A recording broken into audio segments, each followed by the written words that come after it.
Happy New Year, everybody. Our first person in the interview chair is Mrs. Thora Brown, all-breed judge and ex-professional handler. Sit back and enjoy a conversation with Thora.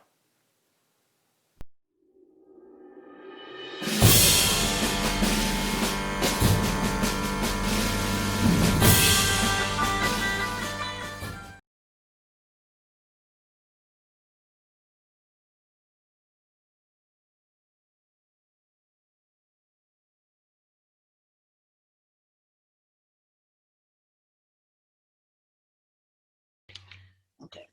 Hi, everybody. Today I have a special guest, and it's Mrs. Thora Brown, all-breed judge, ex-professional handler, she has all kinds of lists on her accomplishments. To me, she's just Mom. So, hi, Mom. Happy New Year, Mom. Happy New Year, dear.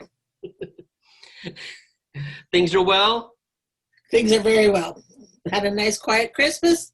Talked to family. I've stayed socially distant from everybody. Wear my mask, wash my hands, do all those things. Oh, perfect. And Mr. Brown? He's excellent as always. Good. I'm going to get right into it. I want to find out how you got involved in dogs. I know you were basically born into them, so let's just start there. And then you can actually give me background on your family too. So I want Actually, my family were not dog show family. Okay. We always had a dog, but we lived in Toronto. I grew up in Cabbagetown. Okay. And so we never were in a position to have show dogs or more than just one. Maybe at one point I can remember when I was real little too, but it just wasn't a practicality. Mm-hmm. But I was a dog fan I can never remember not being one. When I'm sure you remember the exhibition show, and the CNE, for those who don't know, held the end of August, used to have a 5-day dog show, and it was held in the Horse Pavilion. And so the family outing to the X every year, we would go to the Cow Palace and look at all the cows, because I thought that was just intriguing, these creatures. And we'd look at horses, and we'd maybe wander through some of the social life buildings. And then when the family wanted to go off and look at cars and appliances and things that really didn't, I'm now talking, I'm 7, 8, 9 years of age. They would take me to the dog show, drop me off. Mother would take me up and sit me down there, and I would spend the rest of the day in the dog show confines, unattached to an adult, while they went off and did their thing. And I would wander about and look at all these lovely creatures and pet the ones I could pet. And I had no idea how a dog show functioned, but I was surrounded by these great creatures. And I have a very, very clear memory of, I was 9 years old, watching what must have been a working group, because there were a number of large dogs in it. And there was this little old lady in my eyes, and she was wearing a gray wool sweater and a tam and a wool skirt and brogues, and she was showing a boxer. And I thought this was the most beautiful creature I had ever seen. I couldn't take my eyes off this boxer. And this little old lady, who in retrospect certainly didn't know how to handle, and the dog would just hit these poses that blew my mind. And I sat there thinking, if this little, I don't want to call her a bag lady, but as a child, I viewed her as just this little old woman could have something that beautiful. One day I was going to have something that beautiful. It wasn't Mrs. Whitmore, was it? No, it wasn't. It predated Mrs. Whitmore. It was Jean Grant with back Blossomley. Okay. So which, if boxer people will know the Blossomley name, and Jean Grant and the lovely dog she had. And you know, I think, if I remember, here I am, I must have been pushing my memory. I think Backcheck was out of, back something of Sarah Crest. The name's just gone. Anyway, the top, so that was what I aspired to, was something that to my little eyes was that beautiful. So somewhere around the age of 9 or 10, just shortly thereafter, I became enough of a pest to my parents that they broke down and bought what we hoped would be a show bulldog. We didn't get it from a big breeder. We bought him from a couple in Rexdale, but again, you would remember the Farrells. Albert and Etta Farrell were a major kennel, bulldog kennel, and this were people who had bought from them, and those were the lines. Anyway, it turned out our dear Beatty had a Dudley nose, which is a DQ. So there went my hopes of ever having a show dog, and we were not in a position to have another one. So the people we bought from were so sorry for poor little Thora, who had all her hopes on this creature. At the Barrie Kennel Club show the following spring, and Barrie was then the 24th of May weekend, held in Barrie. They said, come to the show. Oh, I have great memories of the Barrie show. Come to the show and you can show. They had kept the little brother. They had him entered and they said, you can take him in the rink. So my brother happened to be posted at Camp Borden then. So we tied a visit, because going to Barrie was a major trip. A visit to my brother with this dog show. The mom and dad went off to visit brother and I stayed at the dog show. And I did show their puppy, or who would have been the brother to our dog. I have no idea what I did. I didn't win, I know that, but I couldn't tell you what, or if I won the puppy class or whatever. But I met a whole lot of people. Albert and Etta Farrell were amongst them. And for whatever reason, Albert Farrell thought I was the cutest little thing going. And we became very good friends. And so over the next couple of years, I would go to shows in the immediate Toronto area with Albert, and Albert traveled with Eve Whitmore. And so they became my dog show parents. Wow. Yeah, it was quite the family. And my mom and dad were quite content to let me go off with Albert and Eve. And then through them, I became the pest at the dog shows. And I helped them out. And that's when I started. I can't say I apprenticed to or worked for, but I did work for Chuck Keel. I don't know if that's predates you as well. Chuck was a poodle handler. And poodles. How old were you then? 12. Okay. 13. I was just into high school, 13. Yeah.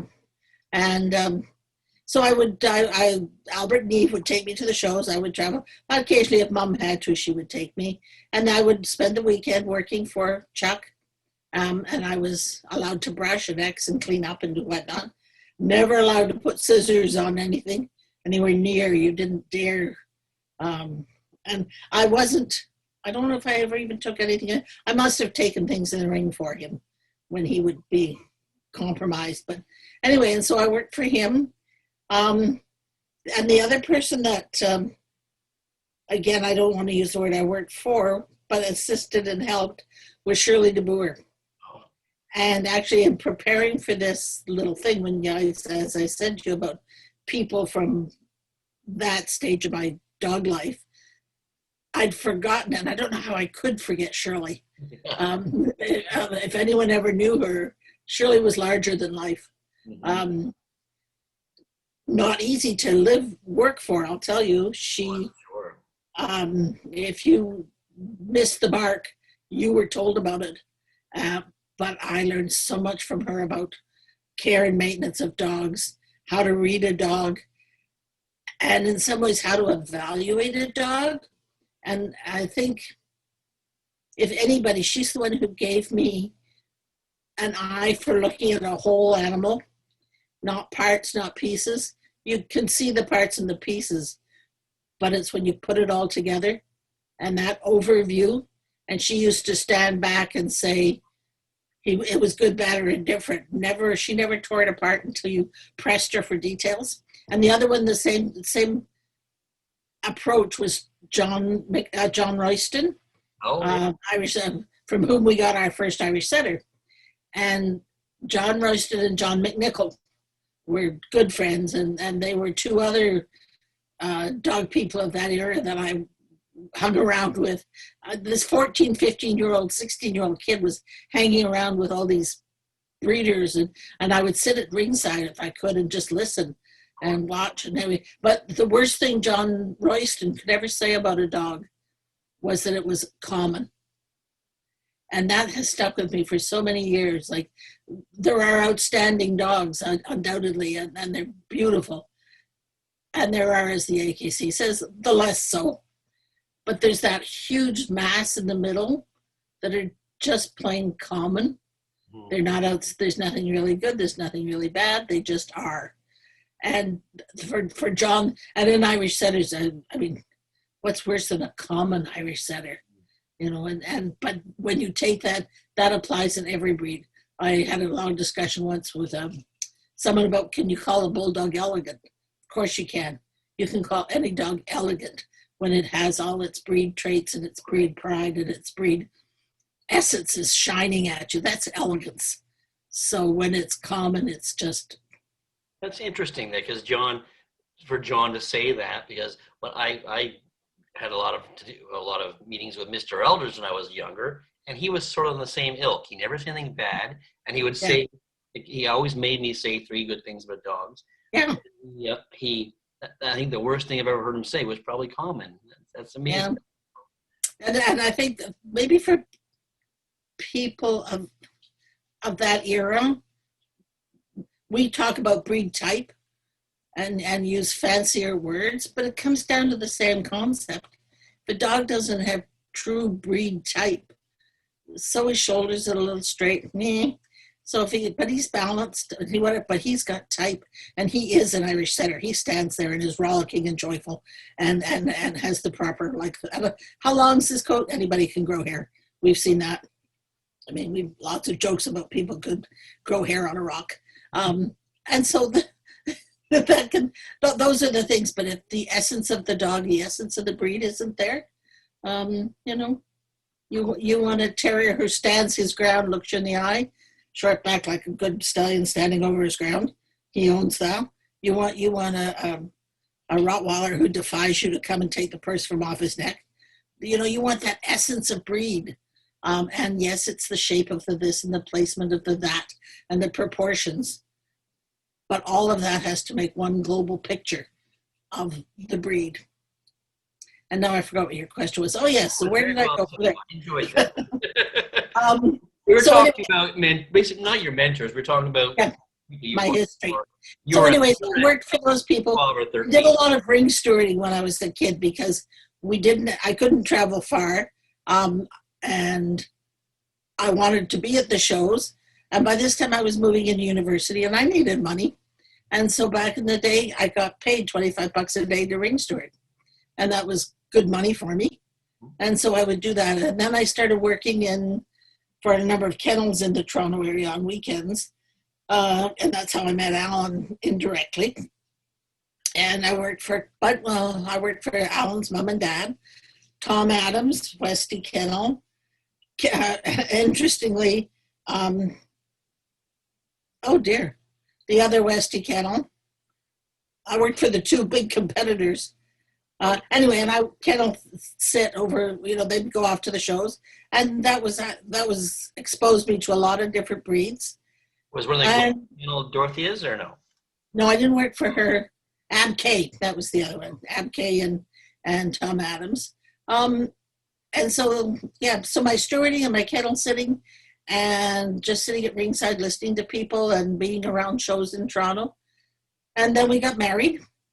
About how old were you when you 2 got married? I was 20, just short of 21. But I'd finished university. Baby. I'd finished university, and decided he was when we were getting married, he was stationed in Winnipeg. And so all our plans were to go out there. And but then he got transferred back to Ottawa in April, the end of April that year. So that everything got blown up and we had to rearrange our lives. Anyway, so I came to Ottawa and got involved with the Ottawa Kennel Club. And through that started, we had one old cocker that Alan's mom had given me many years earlier. And when we lost her, we got Sheila, our first Irish. But we had become involved with the Ottawa Kennel Club, and I started showing for some people in the club, and that was how we started handling. And never did it as a full-time job. We were weekend handlers because we both had careers. And one of the things I had learned when I was working for other people's kennels, one was, how do I put this? Okay, one was I never wanted to run a boarding kennel. When I worked for Abk, or for Tom Adams rather, he had a 100 dog boarding kennel. And you didn't stop from 7 in the morning till 7 at night, at least, with the care and looking after that many animals who had no idea why they were in a kennel. Dealing with the people was even harder. And I swore I would never, it is, with clients sometimes. And so I swore I would never have a boarding kennel.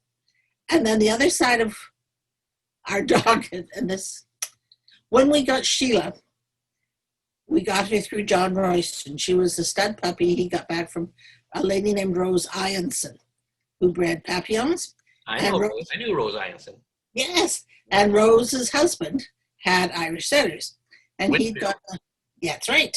He'd gotten a bitch from John and bred to John's dog, and John was to get a puppy, and that was our Sheila. So John sold his bitch. So we went down to pick Sheila up and bring her home. And while we were there, Rose said to us, would we like, she had a Papillon out at the time, and if I remember rightly, Elaine was showing it. The dog's name was Ziggy. Oh yeah, Elaine showed. I'm pretty sure it was, yeah. And so while we were there, Rose said, would you like to see Ziggy? Well, it wouldn't have been polite to say no thanks, who cares? But so we said yes, and I can still see the look on John Royston's face. It was like, no, Thora, you don't. And I thought, by now I'd said yes. So we go from the Irish Setter kennel across through a walkway into her Papillon kennel. Now, both kennels were spotless, beautifully built, the state of the art of the day. Georgetown, I remember it. That's right. She opened the door, and the noise was deafening. She must have had 100 Papillons in this kennel, and they were in boxes like 3 high, filled the wall, and 3 sides of the room had these boxes, and there were 3 or 4 Papillons in each one of these, and they're all yapping, and it was just mayhem. I never went to that kennel. I then understood why John didn't want to go in there. And so she walked to the center of the room, and she stood there. Ziggy, where are you, Ziggy? Tell Mommy where you are. I want to show you. Ziggy, where are you? And they're all going crazy.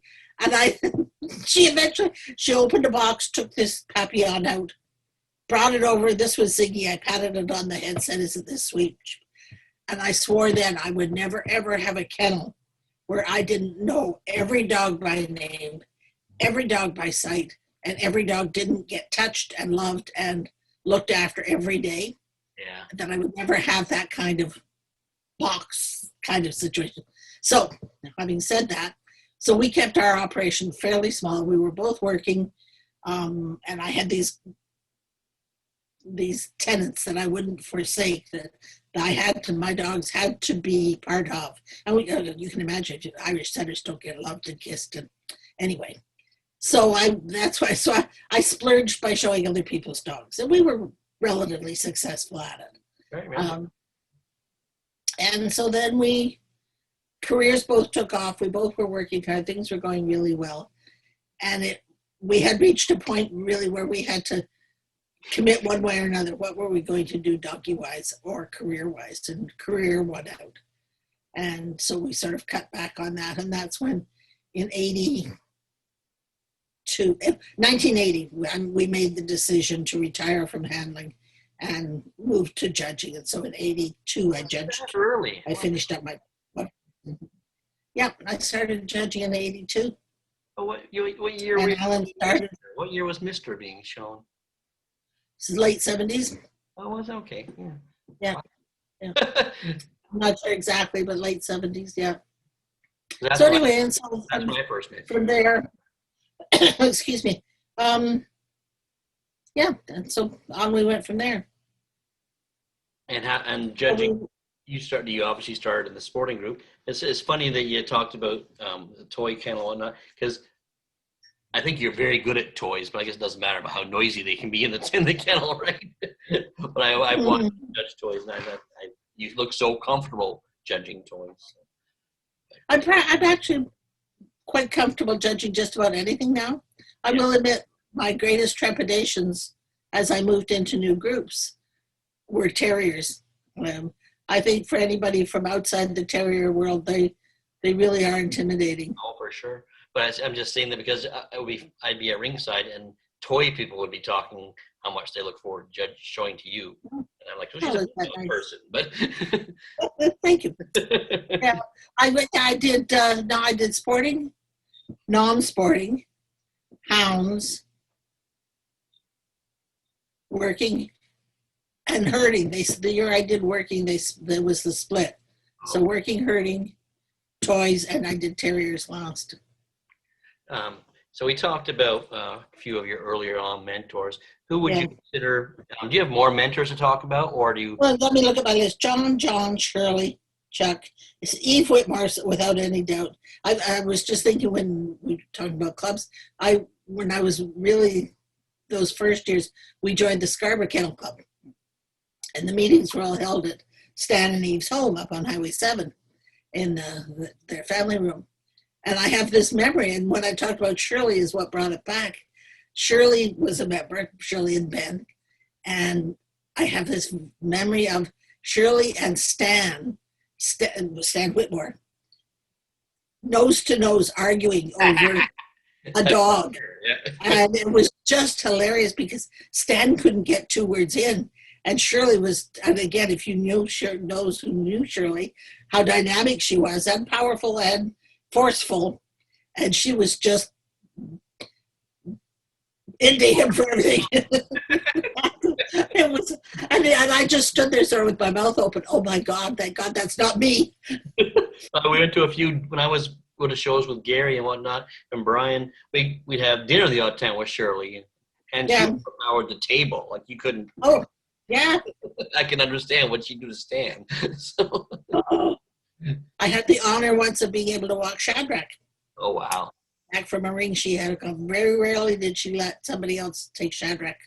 And but I can't remember what the situation was and take him back. And I was so happy. And Joey Natras was an influence in my young days. I found out that my best girl. Sorry? How did you meet Joey? The dog shows, obviously, but. Yeah, she was at Scarborough Kennel Club, probably. Oh, there you go. And of course, she was showing chows, and I was showing bulldogs. But my best friend in high school was her niece.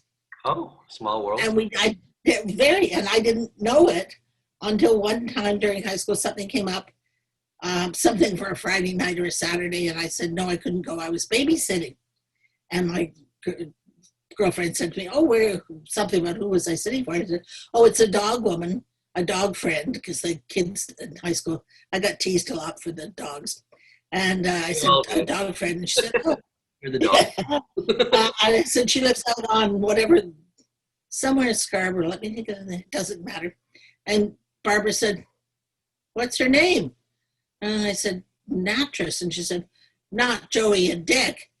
And I went, yes. And she said, that's my aunt and uncle. And so I used to babysit Joey Natras's son. Wow. And that was so I knew them through that. And so I've had chows sit on my lap. Joey imported a blue dog from England while I was in high school. And I had a blue chow sit on my lap. He was the biggest, soppiest, unchow-like creature. He was just adorable. And two other people who, I won't call them true mentors because I didn't know them a lot as a kid, but you couldn't miss their presence at Canadian dog shows, were Bill and Nigel. And again, when I moved to Ottawa, of course, I saw a lot of them in Montreal. But I can remember the old Sportsman show. If Bill and Nigel were there, and as a kid, you go and stay near them and just listen to them, try and listen. And even over the years, once I started judging, Nigel was he was a good friend. And they weren't intimate friends, but good friends. And I knew I was okay if Nigel came and talked to me. If he didn't talk to me, I knew he was mad, because I think nothing made Nigel happier than to niggle at people. And if he knew he could get you upset, he'd do it and delight in it. But so I always knew if he came over after I judged and we chatted, things were okay. He might have a comment, but at least we were okay. If he didn't talk to me, we weren't okay. Oh. Yeah, and I was happier at that point. But those were sort of the big influences. Were the Albert Netta, Eve, the John Royston, John McNichol, Shirley. Yeah. Did you have any judging mentors after you decided to start judging that you sort of started asking questions to and guidance? Well, obviously you must have had a mentor. Did you have to have a mentor back? No, you didn't. I think it was more people I observed than anybody I actually talked to. Although the one person, and this may sound strange, do you remember Joe Fagel? Oh, I love Joe Fagel. Yes, one of my very favorite. When I was a kid, oh my God. Yeah, he was, and for as strange as it sounds, I met Joe Ringstory it would have been one of the Toronto shows. He came up, and we became Uncle Joe. Yeah, he was. And I probably talked more to him about judging, and that sounds really strange that I only saw him on rare occasions. I never phoned him. I would never write him. But when he was around, I would definitely go and talk. And he instilled things. I mean, one of the things he always said to me was, at the end of the day, there's only one person you have to please, and that's yourself. You know, you have to, I remember this, you have to be able to go back to the hotel, look in the mirror and say, I did good. And that's has stuck there, that I don't care how angry everybody else gets about what I do. I have to be content with what I did, that it was the right thing for me on the day, and I don't care who you are or what your dog has done. I have excused top winning dogs for limping and been yelled at by people. You can't do that. Excuse me, I can't not do it. Right. Exactly. You know, if I allow a lame dog to go to a group, they'll give it a shot. It'll be okay in the group. No, I've had that said to me. Oh, really? No, that's wrong. And anyway, so yeah, so I have to be true to myself. Well, that was good advice. He was as a child, I showed to him, and he always was so fun to show to, and he always gave me $1 when I showed dogs to him. And I have a sweetheart. I have a cast iron Boston Terrier that his granddaughter gave me, so I cherished. Oh, nice. Yeah, because I was always as he was just so good to me when I was a kid. Yeah. Off topic, just reminded me. He brought back a memory. One other person that I did talk to a lot, and again, it was more on a casual basis than sort of an organizing. It was Shirley Limoges. Mm-hmm. I always admired Shirley. Yeah. Her judging, her style, her presence. Oh, for sure. And the lady out there. The way she can handle any situation. And there were some where in the early days, you need somebody to bounce things off. And she was always a good person to talk to. She's like that to show too. She commands respect out there. So yeah, and she's very easy to talk to. Once you can sit down with her. Yeah. So you've obviously you're very successful. You're president of the CDGA? I was. Yeah, I had 3 terms I served. I'm not now. Current president is Bob Roboto. Oh, okay. And you've been in CKC politics as well. Yeah. Oh yeah. That on the board. Can I touch on those things? You want me to stay away? It has its highs and its lows. Yeah. Dog people love to attack CKC, and CKC. Yes, I was a director for Eastern Ontario. I was chair of the board for a while. I'm still on the number of committees, mostly the ROE committee, which is requirements for eligibility for registration, and that's a government mandated thing. That's right. Okay. Yes, I have served on CKC, and it has its highlights. It's certainly rewarding, Yeah. but I do get frustrated with the way a lot of dog people attack CKC without realizing what goes on down there. That they seem to think it's their own private little registry division that they should be, everything should be right there. There's a whole lot of complicated things, and being part of Ag Canada is great, but it also has drawbacks in that they impose restrictions that, like these ROEs, which are not easy to get in place, but we're working on it. As your time being the president of the CJA, what advice would you give? Well, first of all, how do you feel about the judging process right now? How it's going? Is there pros and cons? I'm still of the opinion that having 10 years experience is too little. To think because I know of people, and I mean, we've all heard them. I've been in dogs for 8 years, 2 more, and I'll be a judge. You don't even know what you don't even know. And so I would like to see it longer. I don't think that will ever come to be. I think that there are too many who will fight it. The same thing with, I listen to some of our permit judges, people who have great potential, but want to be an all-around judge in 3 years. Not there. There's just too much to learn. Right, exactly. And so basically, I think in some ways our system's much better than other countries I've been to, and talked to judges there about where they can become an all-breed judge in 18 months, and it shows. So I think that there's basically our system works. I remember having a conversation, I won't say with who, was a judge from out of country, obviously. He was very young, and we were discussing something. And I tend not to lose my temper. I try not to. But I told him I had been to more dog shows than he's been to. So, but that wasn't and it's true. Yeah. But it is true. And when you watch some of them, when I'm judging in foreign countries, if I get a chance to watch somebody else and just see, maybe it might be a face you might want to bring home. And very often it's, they're not ready to leave home yet. And it shows in their approach to animals, and not even in their choices, but just their approach and their behavior in the ring. And just that generally, it really does take time to master 7 different groups, 7 different concepts, and your own background. Interesting article I read just recently, how your own background forms your approach to different breeds. And, coming from a sporting dog, am I always looking for that nice, long, easy gait, and do I appreciate that a terrier doesn't move like a setter? And that's very true. And you stop and think about it does. Like, there are certainly absolutely things that I love to see, but I have to tell myself a pug is not a retriever, and you have to appreciate both of them. That's true. That all being said, what advice would you give to someone that aspires to be a judge? Shut your mouth and listen. That's a lot of advice, a lot of things.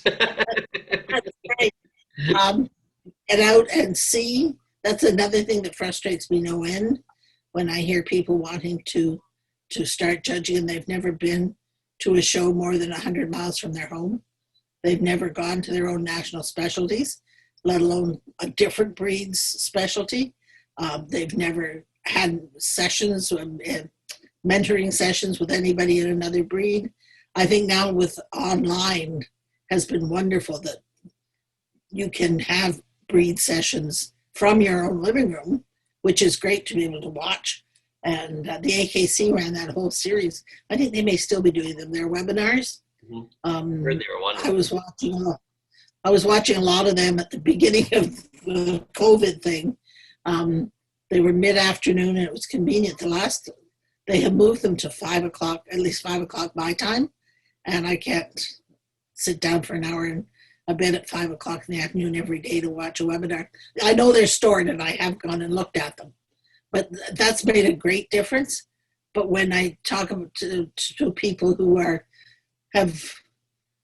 who don't even, when we could go to dog shows, who have a pointer and don't stay to watch the retrievers and then want to get a judging license. Right.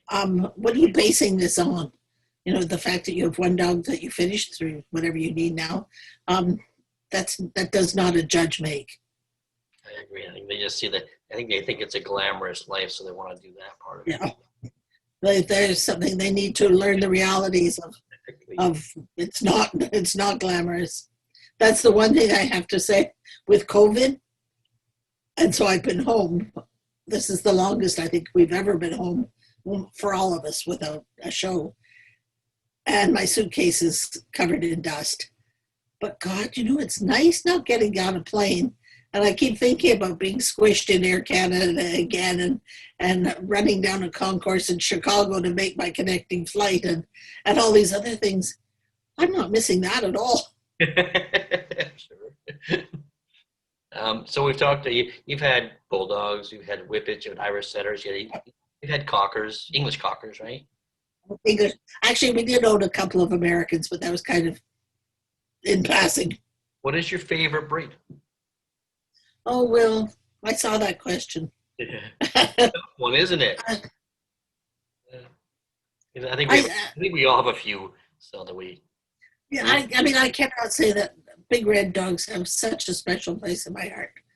There's no, I would be lying to everybody if I didn't say that Irish setters come first and foremost. Yeah, if I were in a position now to maintain coat and all those things, I'd have another one in a heartbeat.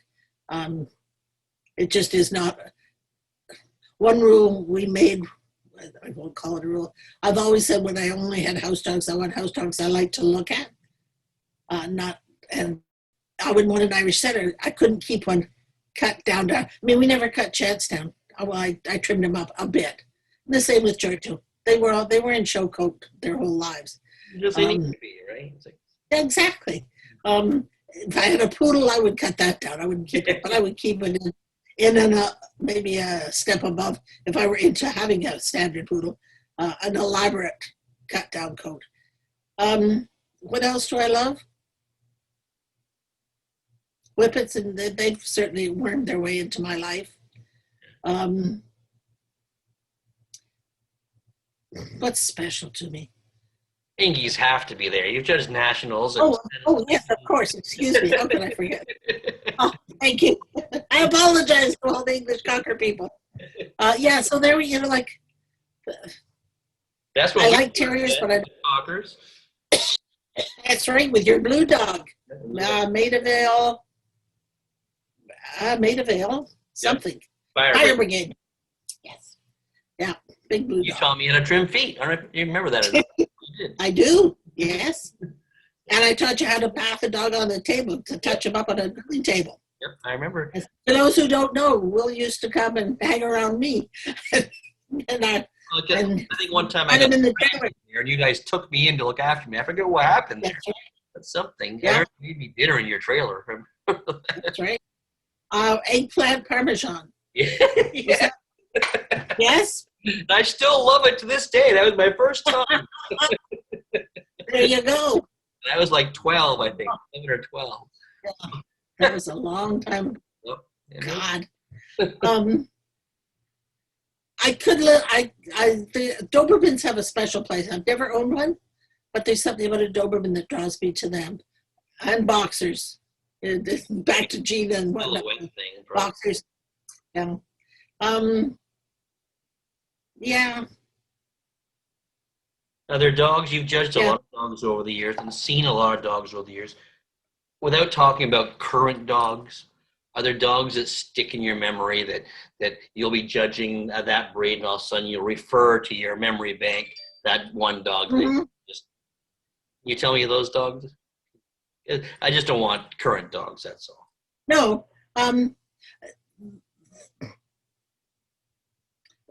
One that has, and I don't, you might know her, an Ibethan hound named Bunny. Oh, of course.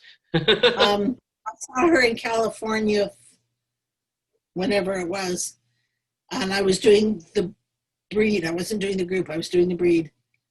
And I had maybe 10 or 12, and at the time that was a big entry of them. And I stood there going, where on earth did this come from? And so she's one that I see that I can, that's the image that I carry with me. Jimmy Moses and a shepherd bitch. Yeah. I mean, there's an image that sits in my head. A Chesapeake Bay Retriever in Colombia in South America, bred by somebody in, I want to say in Maryland. It was an American bred dog anyway that they'd imported. That I think was the most gorgeous Chesapeake I've ever seen. A wire fox terrier in Brazil that was shown by Racera, belonged to the South American gentleman who owns so many beautiful dogs. It was an English import. Oh, a Travella dog, yes. Yeah. And there's again, terriers really have to, this sounds awful, to say that they have to be well above average to get to me. This dog just walked in the ring and went, bam. And Racera just puts him down so beautifully. And this one really got my eye. If I could remember his name, I would tell you, but there you are. Another dog, and this isn't even a breed that we recognize here. I was doing a Best in Show in France, and this sporting group winner came in, a Bracco Italiano. And I stood there and I couldn't believe, I mean, what do I know about Bracco? But this went around the ring and he was spectacular, just spectacular. Anyway, I gave him Best in Show, and turned out he was a top winning something or another in Europe and had done this and that and the other thing, which meant nothing. And if we ever recognize him, that's the dog I want. Coco Chanel, the Whippet Chanel. Oh, yes. I had her at Devon, and she came in for Best in Show, and wow. What else? I'm trying to. Anyway. Wow factor. Yeah. And they, like all of these are, when I'm thinking of them now, these are dogs that I don't have a vision of a handler behind them. These dogs came in and stood there all on their own and said, me. Except for Jimmy. Yeah, that's right. Excuse me. We can't help it. Jimmy. I know. And there are many others that stand out like that, but yeah. Wow, no, that's part of that fun part about judging, I'm sure. Yeah. And that's the nice thing about judging around the world.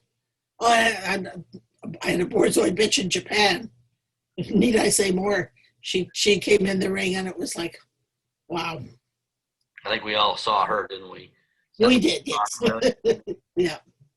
Yeah, she had that wow factor, there's no question. Yeah. Dog show people that have passed. Who, if you could have dinner with, say, two of them, who would you choose? I need a bigger table than two. Okay, make table as big as you want. Who would I like to chat with again? Bill Taylor. Yeah. Jane Forsyth. Mike Billings. Skip Standridge. Put him at the top of the table. Yeah. He'd just sit there. Yeah.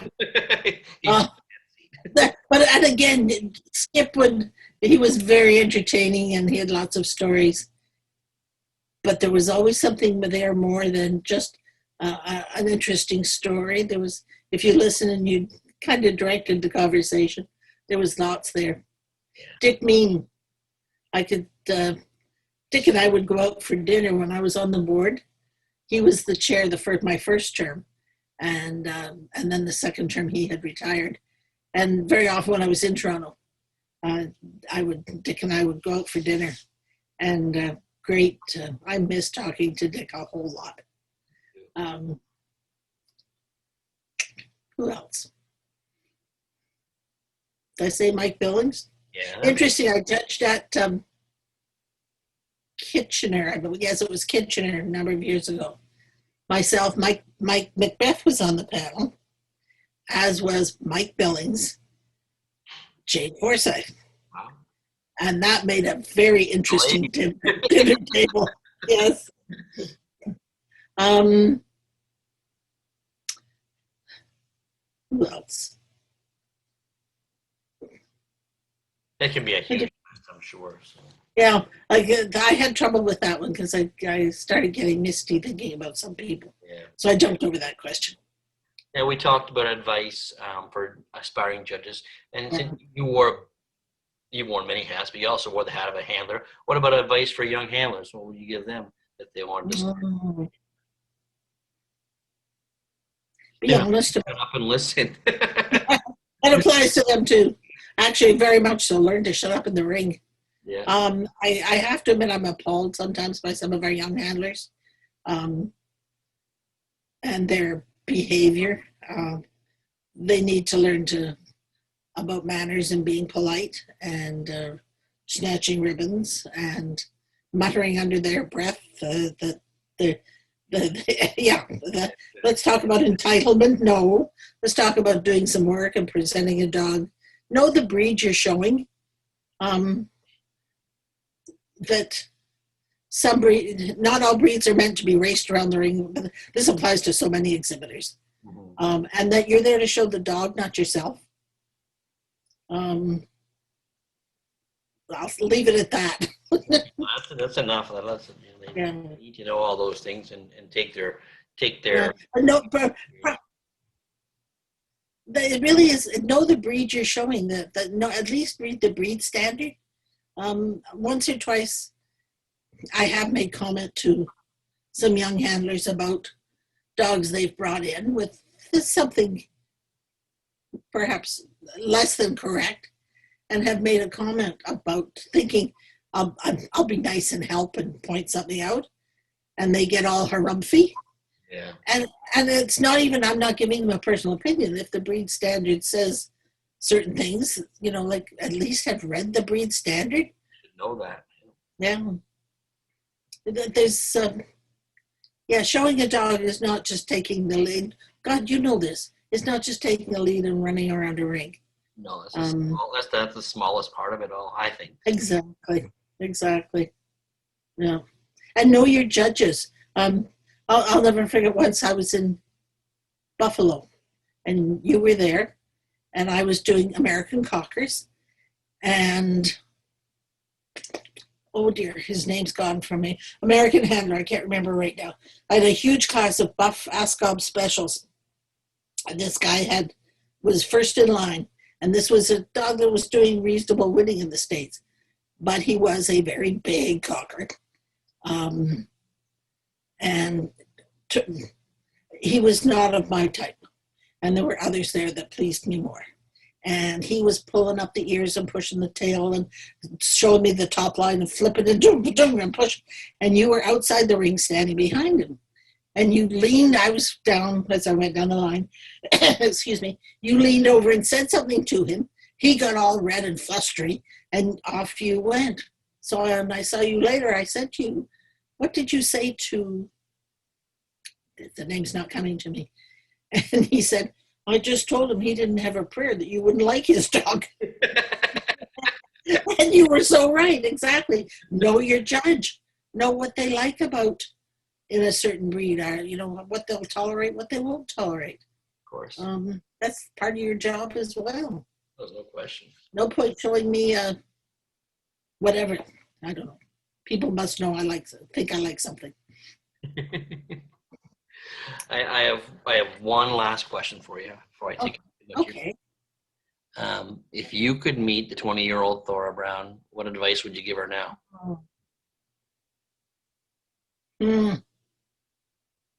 So many things. I looked at this and that was very interesting. Number one, I wouldn't change a thing. I have had a most rewarding life. I have met so many wonderful people. I've had a tremendous marriage. I have been rewarded in my career, in my doggy life, in my personal life. So many things I have to be so grateful for. what would I tell myself? Try and stay healthier, which without changing the events of my life probably would be a wise thing to think about. I don't know if I be a little more tolerant, maybe, of certain behaviors in other people. I do have a low tolerance for certain things, and maybe they make it difficult. yeah. Try anyway. I found it hard. What would I tell myself? It's all going to get better. You will live through it. You will find resolution. Do not panic over the small. Yeah, do not panic over the small things in life. What to me, when I was 25, I thought my life was coming to an end over, or I was going to be irrevocably marked by, passed in the night. In terms, I look back now and it was like whoopee ding.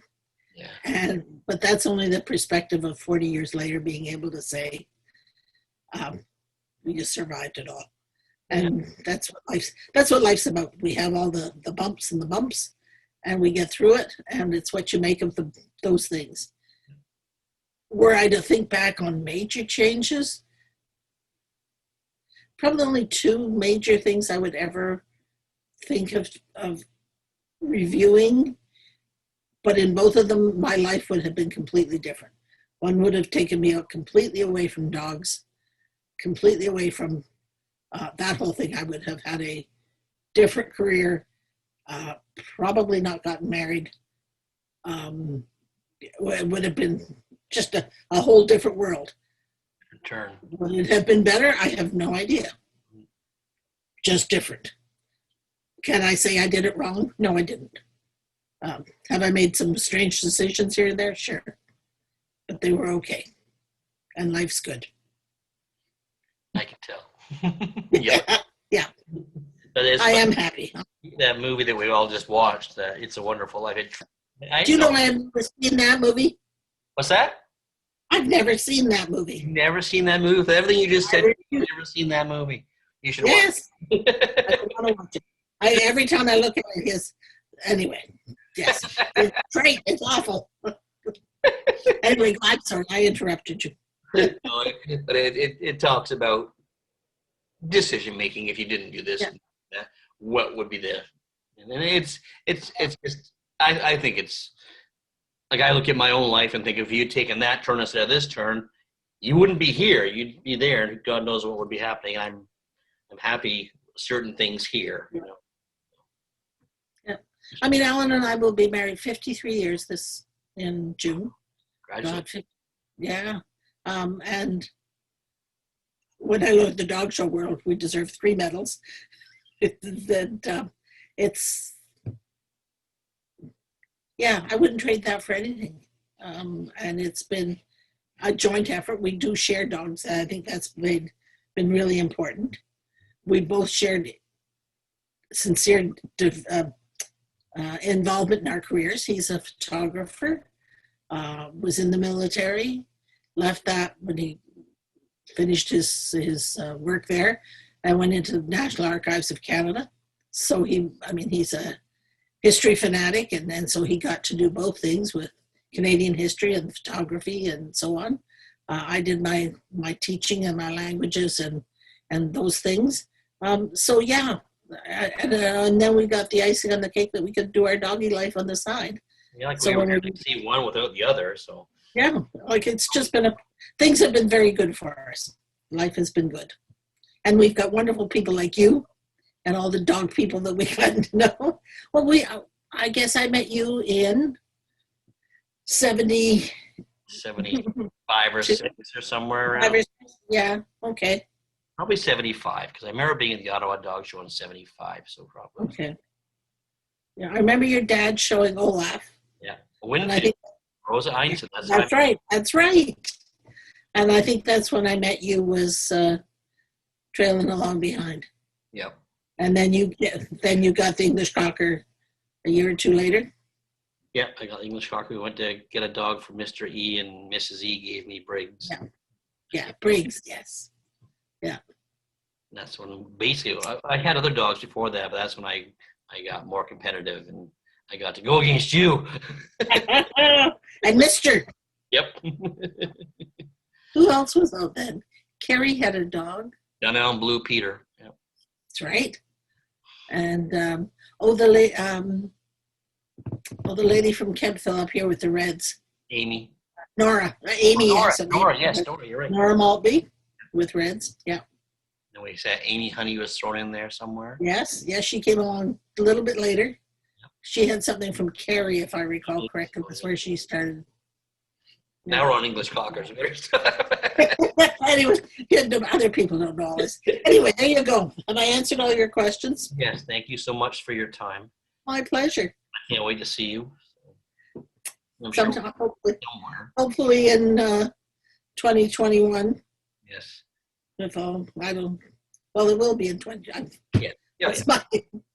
Somewhere. Give Mr. Brown my best. And I shall indeed.